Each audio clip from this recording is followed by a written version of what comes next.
Hello everyone, and welcome to part 3 of What If Sonic and Blaze Swapped Places, or the Chaos Swap for short. This is a part of a series, so if you missed the first 2 parts, you can go check them out in the playlist in the description if you want to. A link to the artist's Twitter will also be down there, so check them out if you really like these designs. Last time we finished off the adventure era of the games, with Blaze falling out from space in place of Shadow, and Shadow reaching out to Miles despite them having a rocky relationship to start out with. Everyone assumes Blaze has died, and Amy and Miles are hit extremely hard by this news. Miles falls into a bit of a depressive episode after his big sister's disappearance, prompting Amy to spend more time with the young boy. Amy was also distraught at the loss of Blaze, but she tried to be strong for Miles' sake, hiding her feelings more than she probably should have. Though the one who's most lost is actually Shadow. When Blaze sacrificed herself to stop the arc, she had asked Shadow to look after Miles, and Shadow felt indebted to Blaze as she did save him by stopping the arc herself. However, he also didn't really know how to help Miles through his loss. He's still not the most approachable person, but he does his best. Eventually, he allows himself to be vulnerable around the boy, and by extension, around Amy, and tells them more about his past to let him know that he's not alone. He tells Miles about Maria, about Gerald, and about that horrible day aboard the Ark. He tells Miles how angry it all made him feel, but more importantly, how lost he was, how much it hurt him, and above all, how much he needed help to get out of that feeling. This brings the group closer together, and Miles eventually starts to get out of his funk and start to get back to his normal self. As he does, he notices that Amy hasn't been honest with him about how things have been affecting her. Miles tells Amy that she also has to be honest about her feelings with him, and eventually Miles is able to help Amy deal with her own grief. After a week or so of this extended group therapy, things start to get busier again. Eggman launches his next scheme to take over the world sooner rather than later. This leads to the events of Sonic Advance 1 and 2, small-time adventures by the standards of what the group is used to by now. Advance 1 really isn't all that interesting, but Advance 2 is far more important. This game starts off with Eggman kidnapping both Tails and Knuckles, and things would go similarly here. However, Shadow takes this a lot harder than Sonic did. While Sonic was obviously worried about Tails, he didn't make a promise to protect the young boy to someone else like Shadow had. In his eyes, Shadow had failed to keep his promise to Blaze, something that he refused to accept. He runs off to save the boy immediately, which prompts Amy to scold him for not discussing things with her. On their way to chase down Eggman, they run into a little rabbit girl. Shadow wants to move on with their mission, but Amy insists that they help her out. This is Cream the Rabbit, and she tells them that her mom, Vanilla, had been kidnapped by Eggman. Amy is obviously worried and says that Cream can come along with them. Shadow protests immediately, saying she'll slow them down and they can simply save the girl's mother without her, but the glare Amy gives him lets him know that she's not willing to budge on this. Shadow unfortunately has to relent, and the pair allow Cream to tag along with them. She proves to be a surprisingly effective fighter thanks in no small part to her chow, Cheese, and soon they recover Miles and Knuckles and make their way to Eggman's base and defeat him once again. As you can probably tell, we're not going to go super in-depth with every single game in this series, mostly because a lot of them don't change all that much. I'll mention whenever a game comes up in the timeline, but this episode especially will be running into a lot of games where the events don't change enough to need to be included in this timeline. I may cover these in an extra episode if you guys really want to see it though. Anyway, while this is all happening, Rouge is doing some digging around at Eggman's bases, trying to find a secret weapon that Gunn had heard he was developing. Eventually, she was able to track down this secret weapon of his and was flabbergasted to discover what it truly was. She finds Blaze in a state of suspended animation, or at least something that looks like Blaze. Rouge figures that whatever this is, it can't be the girl she saw fall from space. She would have burnt up in the atmosphere or died on impact or something. Regardless of her doubts, Rouge needed to investigate, so she opened the pod and awakened the creature. Blaze opens her eyes, staring at Rouge with an inscrutable expression. Rouge was about to start questioning the girl when they're attacked by a large robot, Omega. Blaze and the robot begin fighting, but Rouge stops them like in the intro to Sonic Heroes. She was here to gather information after all, and she can't gather any information from destroyed robots. Eventually, she manages to pull the truth out of the both of them. Blaze had completely forgotten everything that had happened, or perhaps she had never had those memories to begin with.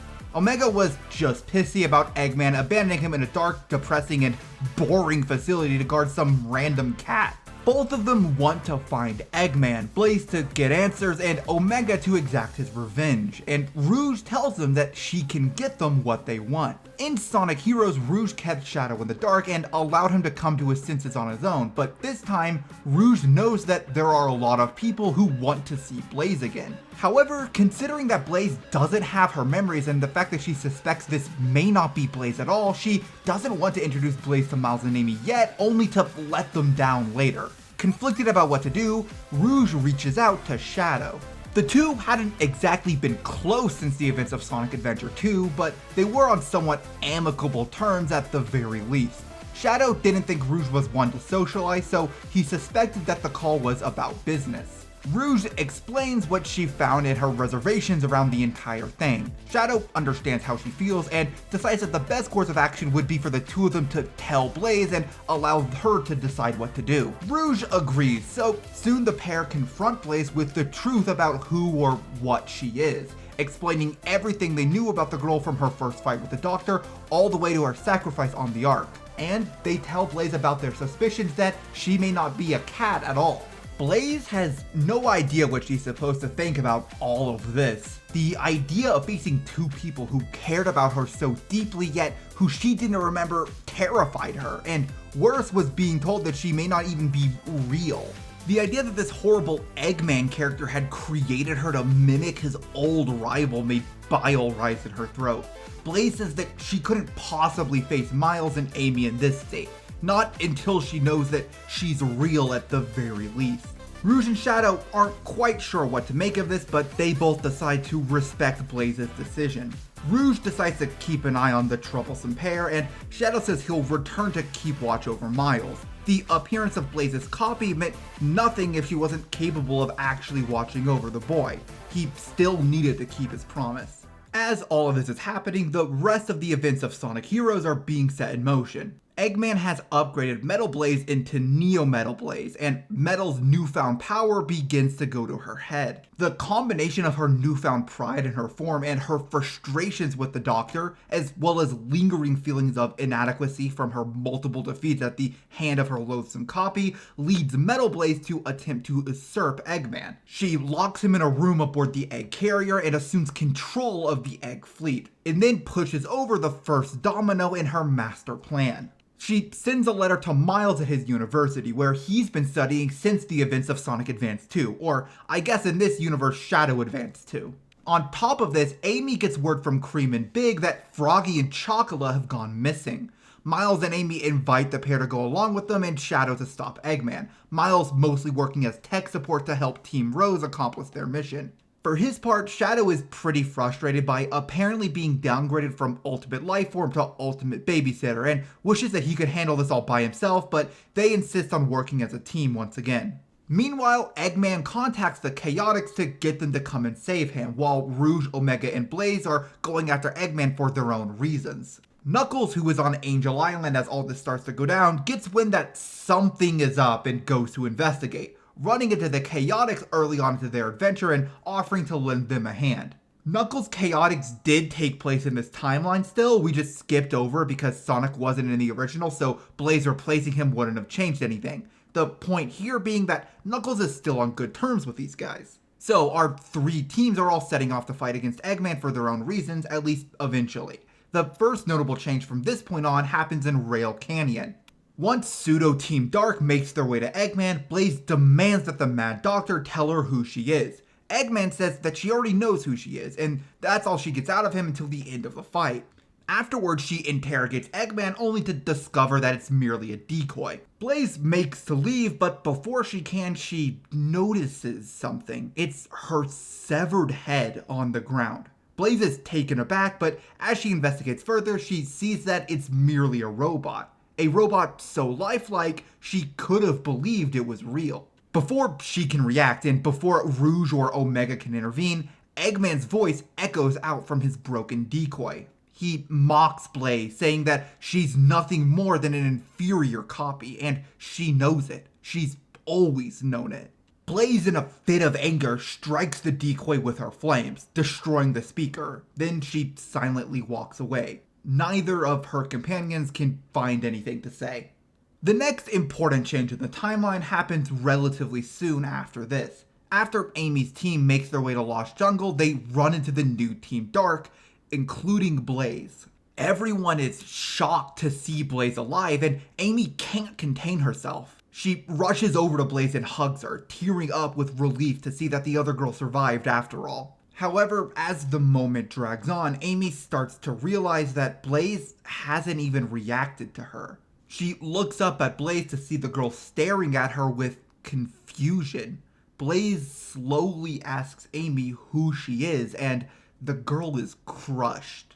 Not knowing how to react, Amy just runs off, leaving everyone else behind. Miles runs after Amy, and the rest of their team follows, leaving Blaze to ask Rouge what's going on. Rouge is able to explain that the Hedgehog and Fox were the Amy and Miles she had told Blaze about earlier, and suddenly Blaze tenses. She hadn't wanted to run into them until she had a better idea of who she was, and at this point, despite confronting Eggman multiple times, they hadn't learned anything concrete about her identity. Nervous, Blaze asks if they can leave. She doesn't want to risk running into Miles and Amy again. Omega says that their objective has been completed, so they should be tracking down Eggman anyway, and Rouge just nods. They leave, Blaze thoroughly unsettled by the experience. Somewhere else in the jungle, Miles finally catches up with Amy. Amy is sitting down near the edge of the water, staring at her own reflection. Miles asks her what's wrong, and Amy says that she just doesn't understand. How could Blaze not recognize her? They have been friends for years. Blaze should know how much she means to Amy. Miles says that he doesn't really understand it either, and that's when Shadow interrupts them. He explains that Blaze has amnesia and that she's trying to remember who she is at the moment. Amy gets upset, asking why Blaze wouldn't come to them for help, and Shadow says that, as painful as it is to hear, Blaze sees them as strangers at the moment. Not to mention that they all had doubts that this was even the same Blaze that fell from orbit in the first place. For all they knew, this could be another one of Eggman's creations. Blaze didn't want to hurt them by forcing them to see her like this. Amy doesn't have anything to say, but then Miles pipes up and asks how Shadow knows all of this. Hadn't he just seen that Blaze was alive himself? Shadow responds after a moment of hesitation that Rouge had contacted him about Blaze after initially finding her. Amy and Miles are aghast. How could Shadow not at least tell them that Blaze had survived? Shadow says that they didn't even know if Blaze had survived yet, but Amy and Miles aren't hearing it. The pair storm off and tell Shadow to leave them alone, both feeling completely betrayed. Shadow tries to argue back, but he soon realizes that he's doing more harm than good. He allows Amy and Miles to leave and simply watches them from afar, making sure that they don't get hurt on their journey. Ultimately, Shadow expects to not be needed, as between the pair, Big, Cream, and Cheese, the ragtag group was surprisingly effective, but he still did have his promise to fulfill. After this confrontation, Amy and Miles' group encounter Knuckles and the Chaotix in Mystic Mansion, and then relay what they learned there. Knuckles is shocked to learn that Blaze is apparently alive, as are the Chaotix, though they obviously have only met Blaze in passing at this point, so they're not exactly emotionally affected by the news. They also discuss the threat they received from Eggman, which intrigues Vector. Vector asks to see the message, and Amy gives it to him, though she's a bit confused by this whole thing. After looking the message over, Vector says that they should accompany them to the Egg Fleet, and seeing as they were headed there anyway, Amy and Miles agree. This leads to the final confrontation with Eggman and the ensuing reveal of Neo Metal Blaze. Everyone meets up with each other, and while there is some lingering tension from the earlier drama, they put that aside to deal with the threat in front of them. After seeing Neo Metal, Shadow leaps into action first, attacking the robot. To his surprise, the robot is more than capable of keeping up with him. They trade a few blows and Neo Metal flies off, suspended in the air above Shadow. Neo Metal laughs and snaps her fingers, and Shadow hears something launch at him from behind. He turns to swat it away and comes face to face with Blaze. Her eyes have gone completely blank, a blue light emanating from them. She continues fighting Shadow, not giving him a chance to think as he defends for himself. Amy and Miles call out to Blaze, begging her to stop, but Metal laughs at them and says that the Blaze they see before them is nothing more than a copy, a prototype of a brand new wave of weapons to turn against the world. With a wave of her hand, she summons a horde of Blaze androids, all with the same blank stare and glowing red eyes. They surround the heroes, closing in on them slowly while Shadow battles against Blaze. As they close in, Neo Metal monologues at the group. She tells them that this entire world around them is fake, full of imposters and hypocrites, and that she realized with her newfound power that her purpose was to burn it all to the ground. What better way to do that than with an army of her own imposter? The Blaze androids attack, and the heroes do their best to protect themselves. All except for Amy and Miles, who are paralyzed with fear as they see copies of Blaze being mangled and destroyed around them. Seeing their hesitation, Rouge asks Omega to cover for her as she approaches the pair. She asks them what's wrong, and they admit that they can't fight against Blaze. Seeing her alive again was already so hard, but watching her die over and over again is just too much. Rouge almost wants to scold them for being silly, but she knows she can't. They're just kids, nowhere near as jaded as she is. Rouge tells them that she understands and that Blaze would want them to live on. What they're looking at isn't their friend, they're just robots, mindless machines, and they have to defend themselves. Her words are at least enough to shake Miles and Amy out of their funk, and they're able to defend themselves from the androids, cutting through wave after wave of the machines. Meanwhile, Shadow is fighting the prototype android, though he's able to see through Neo Metal's deception. What he's fighting is too familiar, too strong to be a mere machine. He doesn't know how, but what he's fighting is the real Blaze, and Neo Metal must be controlling her somehow. Shadow speaks up, saying that he's disappointed in Blaze. After the incident on the Ark, he almost saw Blaze as his equal, the only being on par with him on this entire planet. He knows that he's stronger than this robot is, so Blaze should be as well. Blaze isn't shaken from the mind control by his words, but her movements do seem to be slowed, less fierce and quick. It gives Shadow the edge he needs. With a quick use of chaos control, he's able to get the jump on Blaze, landing one solid blow against her, his fist cracking against her nose. Blaze goes flying back, but she pulls herself together quickly. She cracks back at Shadow, actually overwhelming him in the battle. Soon, she knocks him to the ground and prepares to strike, but she's interrupted by a drop of something hitting the ground. Blaze looks at it and realizes that it's blood. Her hand goes to her face and it comes away red. She's bleeding. Her eyes go to the swarm of other androids, all of their destroyed metal frames and the oil leaking out of them. She's not like them. She's real, and this jolt is enough to break her free of Neo Metal's mind control, just as Shadow had planned. Now that Blaze is free, both Shadow and Blaze are able to assist in dealing with the Blaze androids, so the group is able to make quick work of them. Watching her army get destroyed enrages Neo Metal, and she lets out a shriek that stops everyone in their tracks. In a flash of light, Neo Metal absorbs the entire egg fleet, becoming a monstrosity that towers over the area. This new form, Metal Aberration, roars with enough force to shatter the glass in the area, a mere sliver of its power. Eggman announces that with how strong Neo Metal is now, they'll never be able to defeat her without all of the Chaos Emeralds, to which everyone reveals that they've been collecting them this entire time. With this, they devise a plan to beat Metal Aberration by using Blaze's super form.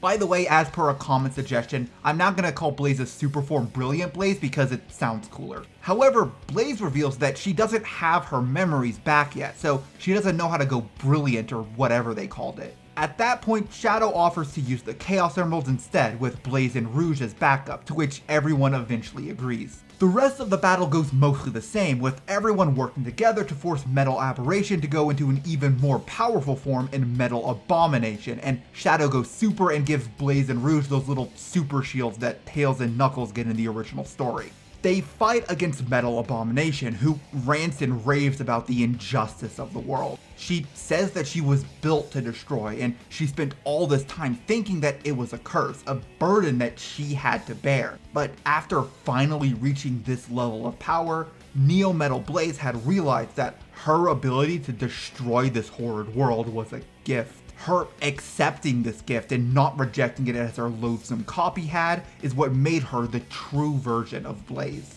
Of course, they're eventually able to defeat Metal Abomination and revert them to her original form.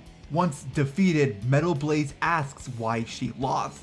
Blaze approaches her and says it's because she trapped herself. Blaze believes that you can change yourself, that the way you were born or made doesn't dictate who you are, and that Metal Blaze can be more if she wants to be.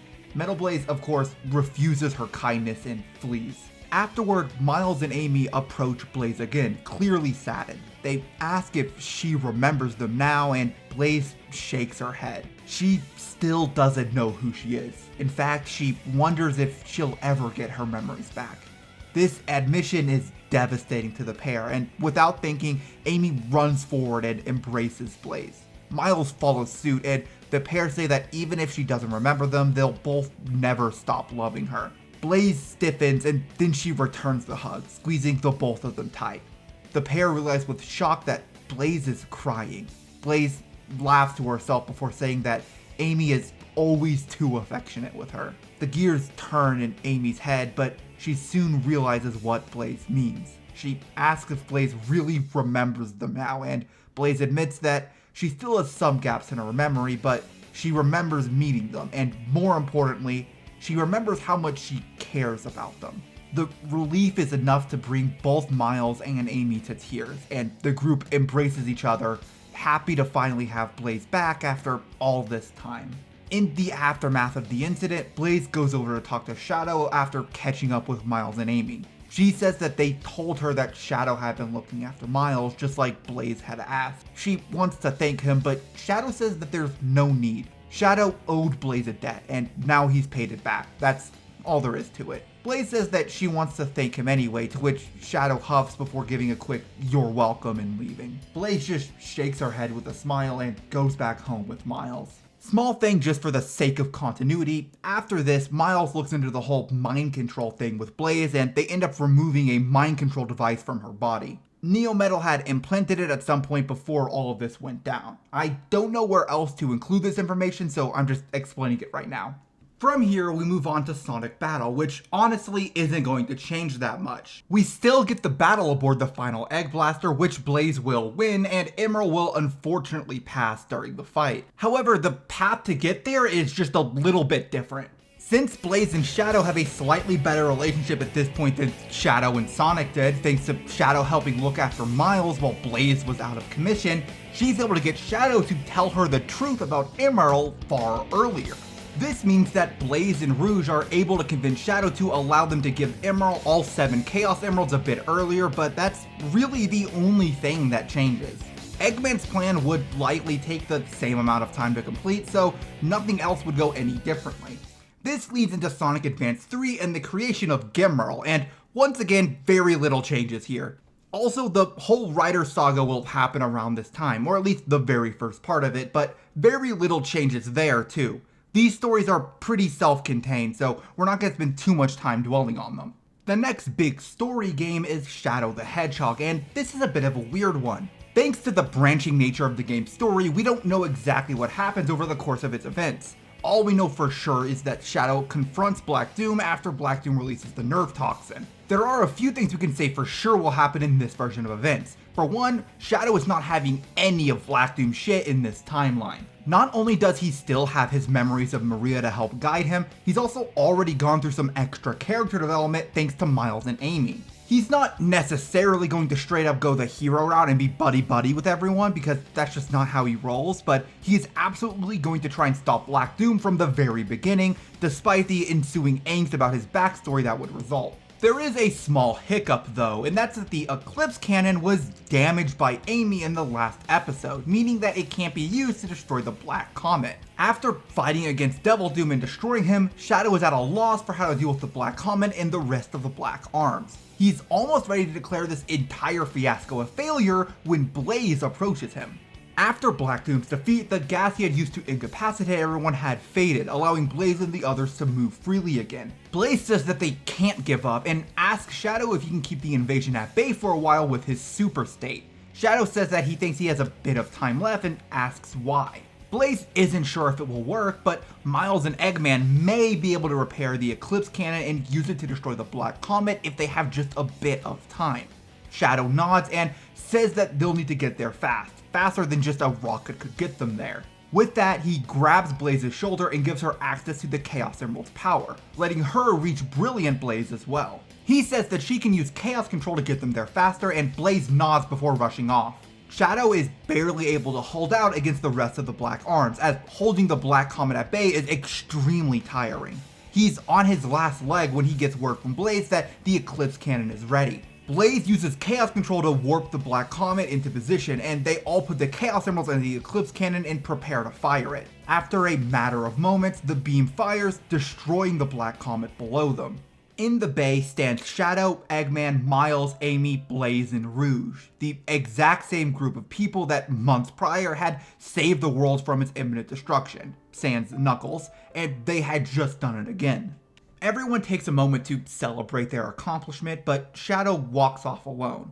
He stares at a picture of Maria and Gerald, a frown on his face before he slowly begins to smile. Just like in the original timeline, Shadow decides to let go of his past and embrace his future, and he turns around to look at the room full of the closest thing he had left to a family. Time passes and things seem to be going about the same as usual. Blaze gets wind of Eggman getting up to something and goes to investigate. Amy decides to tag along, of course, which gets an eye roll from Blaze, but it doesn't sour her mood. They both run off to fight Eggman, but once they come across him, he seems different. He's dressed in a new outfit, and his mannerisms seem different in a way that's difficult to place. Blaze asks Eggman what he's up to, but he complains about her not using his full name. Then he introduces himself as Eggman Negative, and no, I will not be shortening his name in this series. Afterward, he attacks Blaze, and Blaze defeats him. Once she does, Eggman Negative drops something, a gemstone of some kind. Blaze walks over to pick it up, but before she can, a gust of wind arrives and blows her away. She looks up and sees a blue hedgehog standing in front of her, tossing the emerald in his hand. He laughs, saying that he's found the second one now. Shouldn't be too long before he snags the rest. Blaze speaks up, asking who this mysterious stranger is, and the man turns around. He smirks and introduces himself as Sonic, Prince Sonic, leader of the Soul Empire. Blaze says that she's never heard of a Soul Empire before, and the boy laughs a bit awkwardly. He says that he's been transported across both time and space to an entirely new dimension by the evil Dr. Eggman Negative, and that it's his responsibility to save not only his empire, but her entire world as well from his schemes. He shows off the Soul Emerald and explains its importance, and says he needs to gather all 7 of them to stop the Doctor and return home. Blaze is impressed and says that she's more than willing to help. In fact, the Soul Emeralds sound very similar to the Chaos Emeralds, which she's intimately familiar with. Miles may be able to rig up a detector for the Soul Emeralds if they check in on him. Sonic just shakes his head. There's no reason for Blaze to worry about this. He'll handle it all on his own. She can just rest easy. Blaze frowns. If this Eggman Negative is as dangerous as Sonic says, or even as dangerous as the Eggman she's familiar with, she's not going to let him run around unopposed. She stopped him before and she's ready to do it again. At that, Sonic seems to grow a bit frustrated. He blows her off with a quick whatever before zooming off at a speed Blaze has never seen before. Sonic is fast, maybe the fastest thing she's ever encountered. Blaze is all around confused by this interaction, and she discusses it with Amy as they run over to Miles' college. This Sonic character seems incredibly strong, and Blaze and Amy saw no reason to doubt his story if he was fighting as Eggman and Negative as well. However, his behavior was worrying. The Hedgehog seemed stubborn and unwilling to cooperate with them, and Blaze had no idea why. They decide that they'll likely run into him again in the near future, and that when they do, they'll attempt to pacify him. Soon they arrive at Miles' workshop, and they tell the young boy what they had found. Miles is worried, not only by the appearance of a second Eggman, but also by some readings he's seen recently. Apparently, these Soul Emeralds that Sonic had told them about were releasing an absurd amount of energy. Particularly, they seem to be interacting with the Chaos Emeralds from their world. If they weren't contained soon, they could destroy their entire dimension. Blaze and Amy are extremely worried, but Miles says that they think they have a solution. If the energy from the emeralds could be contained, they wouldn't be as dangerous. Miles is sure that Blaze or Shadow have enough experience with the Chaos Emeralds that if they could collect all of them, they could at least slow this outpouring of energy, which would give them more than enough time to collect the Soul Emeralds and return them to their home dimension. Blaze says they'll go and find the Chaos Emeralds and that Miles should try to get a hold of Shadow and ask him to do the same thing. Miles laughs and says that he'll try, but they all know how Shadow is. With that, Blaze leaves to go find the emeralds, and Amy runs to get more help from their other friends. After managing to track down a few of the emeralds, Blaze runs into Sonic a second time. He's hanging out with Cream of all people, which strikes Blaze as a bit strange, but she doesn't question it. Sonic is smiling wide, seemingly in high spirits, but once Blaze makes herself known, his smile disappears for a brief moment before returning. Blaze simply makes conversation with the prince, and she inquires for more information about his homeland. Prince Sonic regales her with the wonders of the Soul Empire, how prosperous it is, how vast it is, how wealthy it and its people are, and Blaze can't help but smile. She says that she's happy to hear that the people of his empire have someone who cares about them as their ruler, and Sonic laughs and says something under his breath. Blaze asks Sonic to repeat himself, and Sonic says that he wishes the people of the Empire were as grateful as Blaze was. He continues and says that the average citizen of the Soul Empire is a fool, and the nobles are far worse than that. Blaze isn't quite sure what to make of that, so instead she asks what kind of responsibilities Sonic has as Prince. Sonic is a bit evasive, but he says he has very far-reaching power. He oversees many of the Empire's operations and has to see that everything is going smoothly. He can also make sweeping changes to the Empire, though it's a long, boring, bureaucratic process that he finds extremely troublesome to deal with. Blaze comments that he's quite lucky to have his position, to be able to help and protect so many people, and Sonic doesn't respond. Blaze then brings up the topic of them working together, showing him several of the Chaos Emeralds she's found and explaining the importance of containing their power, but once again, Sonic says that she needn't worry about it. Sonic will have everything solved by himself, and Blaze finds herself growing frustrated with him once again. Blaze insists that Sonic allow her to help him, saying that she's already saved their world multiple times, and she's far more familiar with this dimension. She'd have an easier time than Sonic would fighting Eggman. She adds that Sonic likely won't be enough to deal with both Eggman and Negative on his own. Sonic's expression darkens at her words, and he asks Blaze if she thinks that she's better than him. Blaze is a bit taken aback and says that she didn't mean anything by that. Sonic says that if she doesn't mean to say anything with her words, then she should simply cease speaking. Blaze falls completely silent and Sonic nods. Good, just like that. You're much more tolerable when you're being quiet. Blaze grows angry and asks Sonic who he thinks he is. Sonic raises an eyebrow and says he's the Prince of the Soul Empire and the Guardian of the Soul Emeralds. Who exactly does Blaze think she is? She was a nobody as far as he could tell. Both Blaze and Cream stare at Sonic, shocked by his words, and Sonic begins to walk away from them. He says a final time that he's going to handle this on his own, and if Blaze knew it was good for her, she'd stay out of his way. He won't be so polite next time. With that, he rushes off at incredible speed, nearly blowing Blaze's ears out in the process. As Blaze's shock gives way to anger, she begins chasing after Sonic, ready to give him a piece of her mind. Eventually, she'll meet up with him at deadline before their final confrontation with Eggman and Negative, but it's a bit too soon to talk about that. Before we get there, we have to tell the second half of this story. We need to learn just a little bit more about Prince Sonic. Now, we don't know much or really anything about Blaze's parents, and I'm usually fine with keeping it that way. However, for this particular story, we really do need to learn just a bit more about them.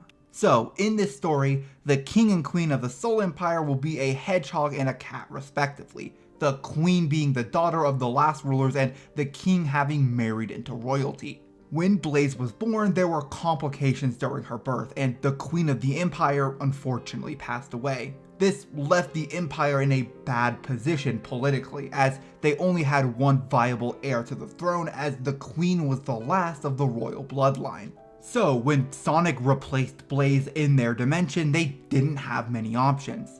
The king chose to pass off Sonic as his blood son, as remarrying and trying to claim the throne over anyone else with a claim to the throne through marriage would have been politically difficult to manage.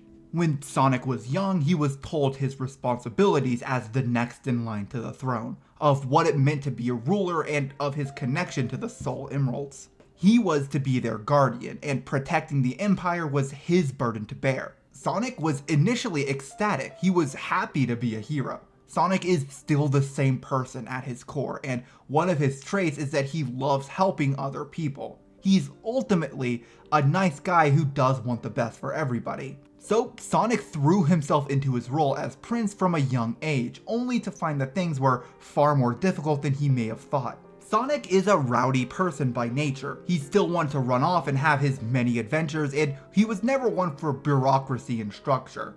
The paperwork, elbow rubbing, and political bickering of royalty are a pretty terrible fit for him. He's honest to a fault, always running around and trying to go from place to place, and he could barely bring himself to sign anything on most days. As a result, his tutors were extremely harsh on him, constantly pushing him to learn different benign aspects of royalty that Sonic quickly grew to despise. What did knowing which fork to eat soup with have to do with helping people? It all seemed like it was simply there to give the rich and powerful things to fight about. His duty as guardian of the Soul Emeralds goes similarly poorly. He's supposed to have some sort of innate connection to them, something that makes him capable of using their power in a way that most people can't, but no matter how many times he tries, he just can't do it. He never finds a way to tap into their power, and no amount of studying or practice seems to change that. Really, the only things that Sonic seemed to be good at were running and fighting.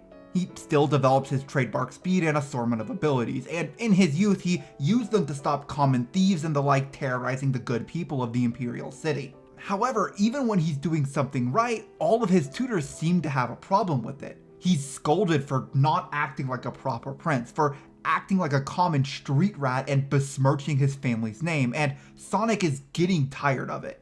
All of this only gets worse when his father passes in an accident, leaving Sonic alone as the only person in charge of the entire empire. His grief, alongside being bombarded with more expectations than ever, makes Sonic grow even more bitter towards the world, and eventually his position as prince in general. The more time passes, the more Sonic resents his station. Sonic knew he could help people. He knew he was strong and wanted to make the Empire better if only the people around him would let him.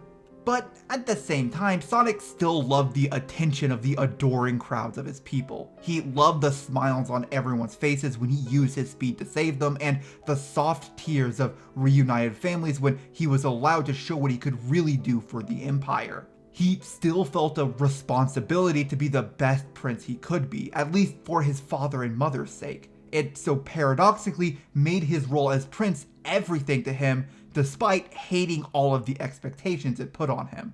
As much as Sonic believes in himself, he's extremely aware of how others see him. How could he not be when people have been judging him his entire life? His self-esteem quickly becomes tied up in his role as prince and his ability to fulfill his duties. And no matter how many times he failed, Sonic just pushed himself even harder the next time he got up. Then, one day, Sonic learned the truth about his birth. He wasn't really the next in line for the throne, not by birthright. all the things that people had said about him not deserving to be in charge of the kingdom, of him not being worthy, of him not being good enough, they were all true.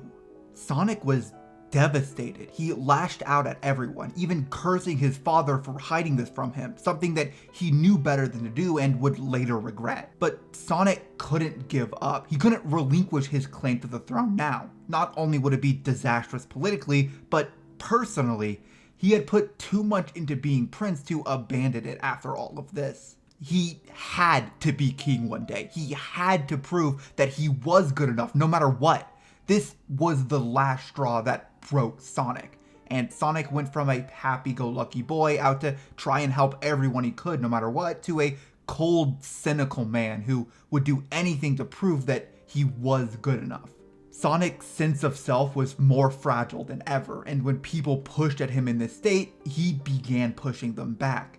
The confidence and charisma that had made him so approachable before became a smug and domineering attitude. His drive and passion became desperation and panic.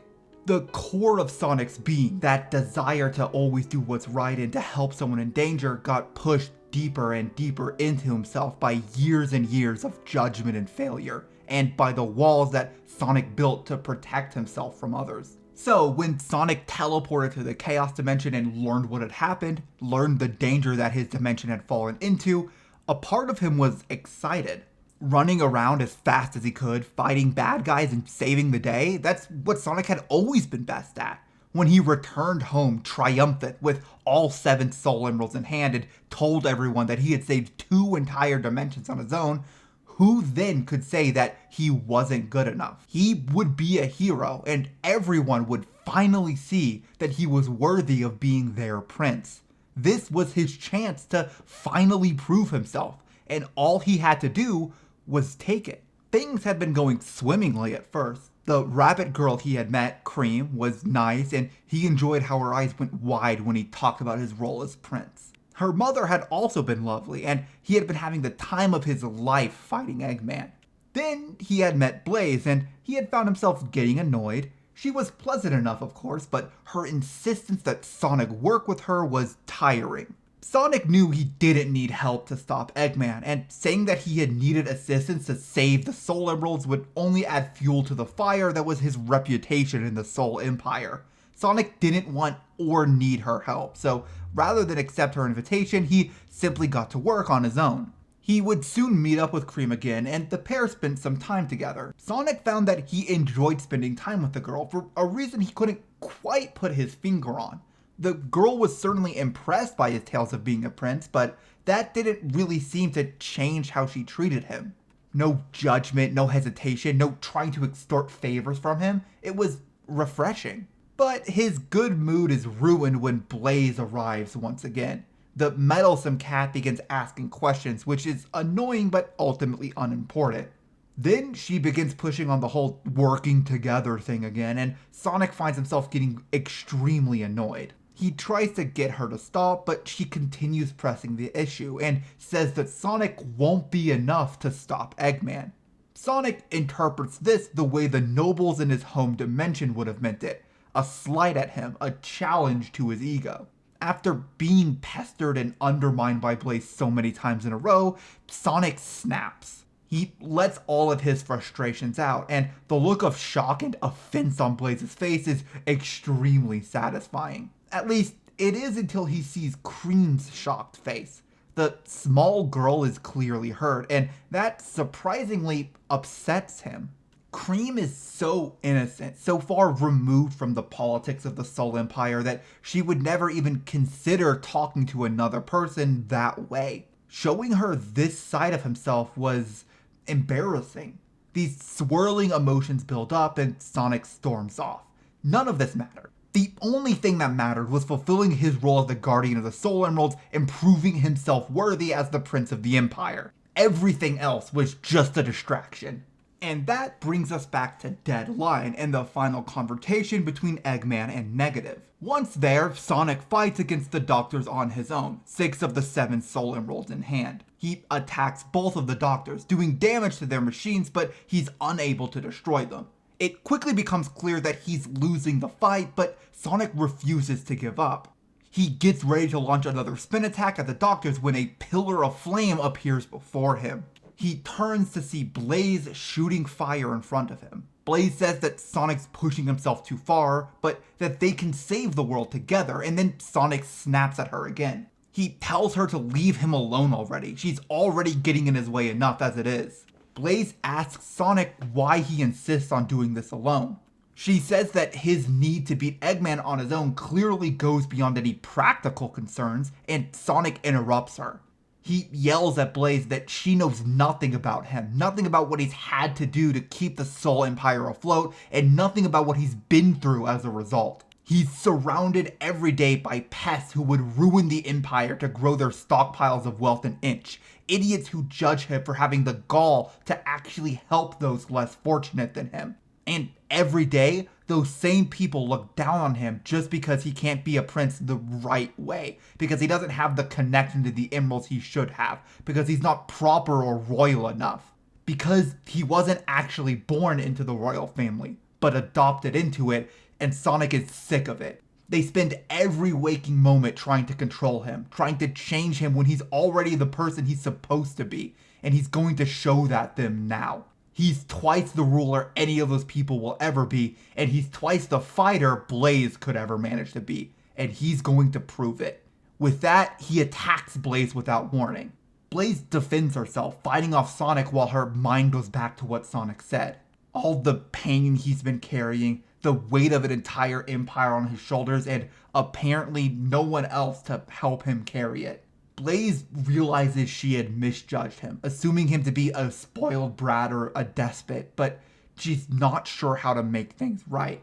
And words seem like they'd be pretty hollow at this point. Rather than talk, Blaze just fights. She fights Sonic with everything she has, and soon she overwhelms him. Sonic is left on the floor, shaking, and he curses. He shakes his head and says this can't be happening. A prince like him can't lose to a peasant like her. Blaze says she didn't think he'd put much stock in empty titles. Sonic glares up at her and asks if she thinks that she's better than him, and Blaze says that she knows that she isn't. Sonic's anger subsides for just a moment, and Blaze continues. Blaze says that Sonic is strong, one of the strongest people she's ever met. Not just as a fighter, but as a person. He's right that she doesn't know what he's been through, but it's clearly been a lot. But still, at the end of it all, he still has time to care about other people. Sonic still wasn't fighting for himself alone. He was fighting for the people of his nation, who he had sworn to protect. Blaze says that it's high time he lets some of those people fight for him as well. Then she offers Sonic a hand and asks if Sonic would let her fight for him, just this once. Sonic slaps her hand away and says that he doesn't need her pity, and Blaze responds that he shouldn't confuse pity and respect. Sonic pushes himself to his feet, shaking on the way up, and says that none of that matters. He has to prove himself, to show everyone who wants him to change that he's good enough as he is. Blaze says that the only person who matters already knows that he's good enough, and Sonic asks who that is. Blaze says, you, of course. With that, she walks off towards where both of the Eggmans had run off to, leaving Sonic to think on her words. While they were fighting, Eggman and Negative had run off to launch their final scheme. They were preparing to use the Soul Emeralds to achieve ultimate power, as they called it, and had tried to create a mech to defeat Blaze and Sonic and steal the emeralds away from them. Blaze made quick work of this and grabbed the final Soul Emerald, ready to put this entire debacle behind them. However, after the robot had been defeated, she noticed that only Negative had been piloting it. Eggman Original was nowhere to be found. Confused, she runs back to where she left Sonic and hands him the last Soul Emerald. Sonic is quiet, clearly thinking about their last interaction. Suddenly, they get a call from Amy. Amy tells them that Kreen had been kidnapped by Eggman, which shocks both Blaze and Sonic. Eggman announces that he has Kreen captured, and he'll give her back if Blaze and Sonic hand over the Chaos and Soul Emeralds. Blaze says that they'll do no such thing, and Eggman cackles. The base rumbles around them, and the pair stare up at a massive robot. the Egg King, Eggman's strongest robot up to now. He says that not only will he destroy Cream, but city after city until the pair give him what he wants. Sonic turns to Blaze with wide eyes. He says that he's already on his last legs and that he has no idea how they're going to save Cream. Blaze can't do this alone. Blaze agrees, but says that she can't just give up. She pulls out the Chaos Emeralds and begins to channel their power, propelling herself into brilliant Blaze. Blaze says that she'll do everything she can to make sure Cream comes back safe and prepares to fly off when Sonic stops her. Sonic stares at her super form and he asks how she's able to do such a thing. Blaze looks down at herself and says that she doesn't know how to put it into words. It's just instinct. She doesn't think too hard about it. She just focuses on what's important to her and protecting it. Then she leaves to fight Eggman. As Blaze and Eggman battle, Sonic watches the pair from Eggman's base.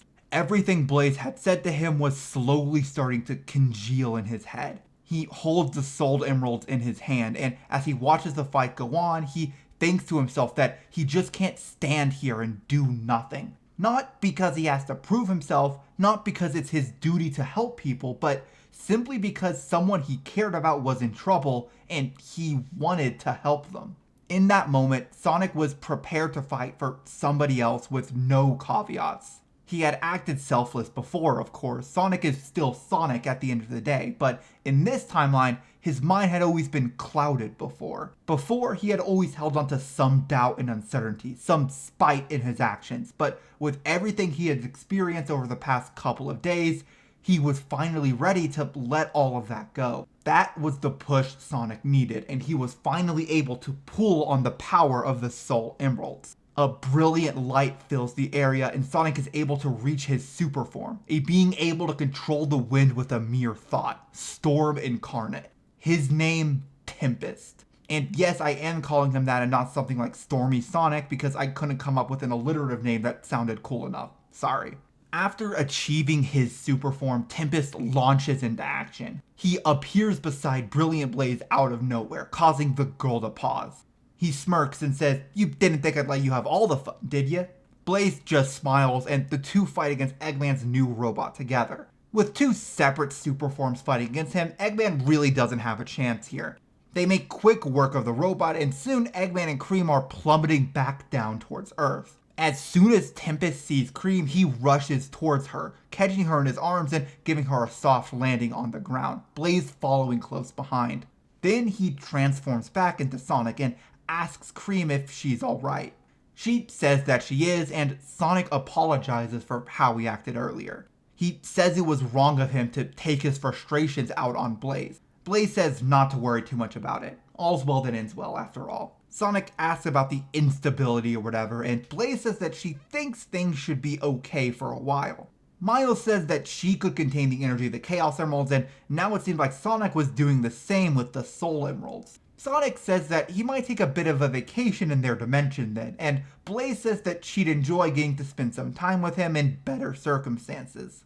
And with that, the story of Blaze Rush comes to a close, and that's a good spot to end this episode of the series. Before we go, I want to give a quick shout out to all my members. Big thanks to Elric111, Agent B7, and Bokabara. Anyway, I'll see you guys next time.